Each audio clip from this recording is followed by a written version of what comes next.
first lamb association they tried to hide.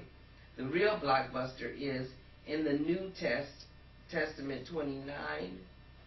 And it came to pass that at midnight the Lord smote all the firstborn in the land of Egypt, from the firstborn of Pharaoh that sat on his throne unto the firstborn of the captive that was in the dungeon, and all the firstborn of cattle.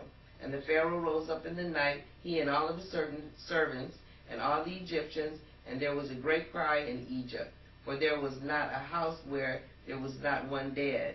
And he called for Moses and Aaron by night, and said, Rise up, and get ye forth from among my people, both ye and the children of Israel, and go, serve the Lord as ye have said. Thus the people of Israel were set free. Exodus 13:21.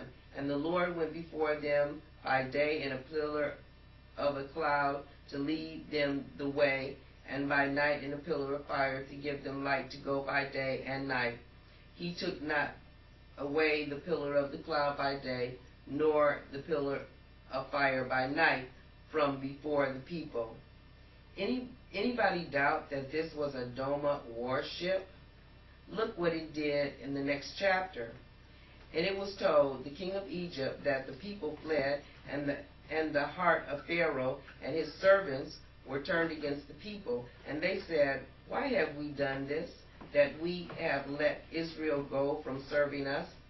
And he made ready his chariot, and took his people with them, and he took 600 chosen chariots, and all the chariots of Egypt, and captains over every one of them. And the Lord hardened the heart of Pharaoh, king of Egypt, and he pursued after the children of Israel. And the children of Israel went out with an high hand, but the Egyptians pursued after them, all the horses and chariots of Pharaoh and his horsemen and his army, and overtook them encamping by the sea, besides by Hoshra, before Baz-Zebron. And when Pharaoh drew nigh, the children of Israel lifted up their eyes, and behold, the Egyptians marched after them, and they were sore afraid. And the children of Israel cried out unto the Lord, and they said unto Moses, Because there were no graves in Egypt, hast thou taken us away to die in the wilderness? Wherefore hast thou dealt thus with us, to carry us forth out of Egypt? Is not this the word that we did tell thee in Egypt, saying, Let us alone, that we may serve the Egyptians? We'll pause that for a second.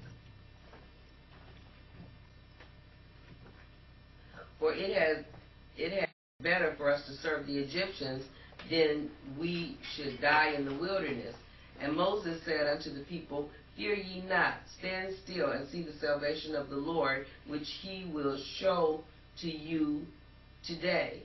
For the Egyptians whom ye have seen today, ye shall see them again no more forever. The Lord shall fight for you, and ye shall hold your peace. And the Lord said unto Moses, Wherefore criest thou unto me? Speak unto the children of Israel that they go forward, but lift thou up thy rod, and stretch out thine hand over the sea, and divide it, and the children of Israel shall go on dry ground through the midst of the sea. And I, behold, I will harden the heart of the Egyptians, and they shall follow them.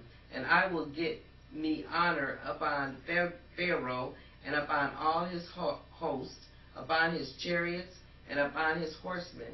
And the Egyptians shall know that I am the Lord, when I have gotten me honor upon Pharaoh, upon his chariots, and upon his horsemen. And the angels of God, which went before the camp of Israel, removed and went behind them. And the pillar of the cloud went from before their face, and stood behind them.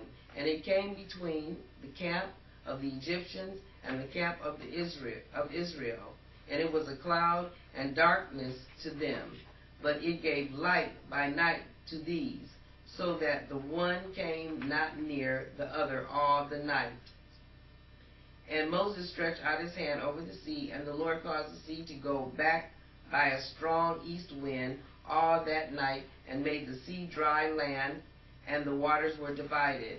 And the children of Israel went into the midst of the sea upon the dry ground, and the waters were a wall unto them on their right hand and on their left.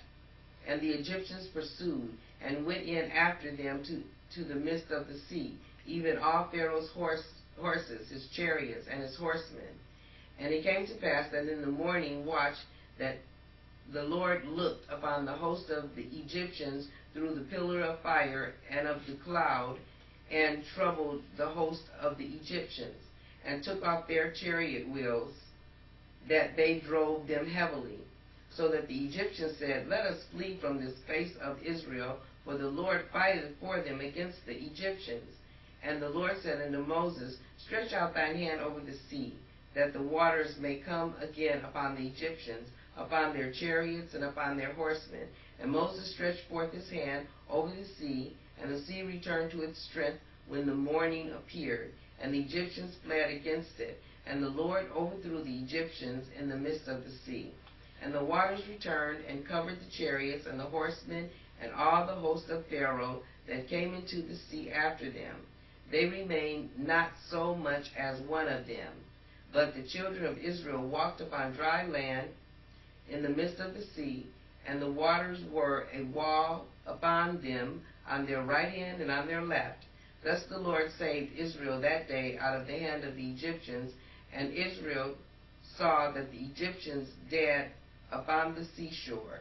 And Israel saw that great work which the Lord did upon the Egyptians, and the people feared the Lord and believed the Lord and his servant Moses. Just for your information, Isis parted the river every day for her priestesses to cross over to her island. I'm trying to show you here that at this point in the development of man, the Doma were taking direct action in his affairs. My main point, however, is this. From its beginning in Egypt, the concept of God, as you have known it, is about the goddess Isis. Throughout the rest of the Bible and in the New Testament, it is she who is directing man's affairs.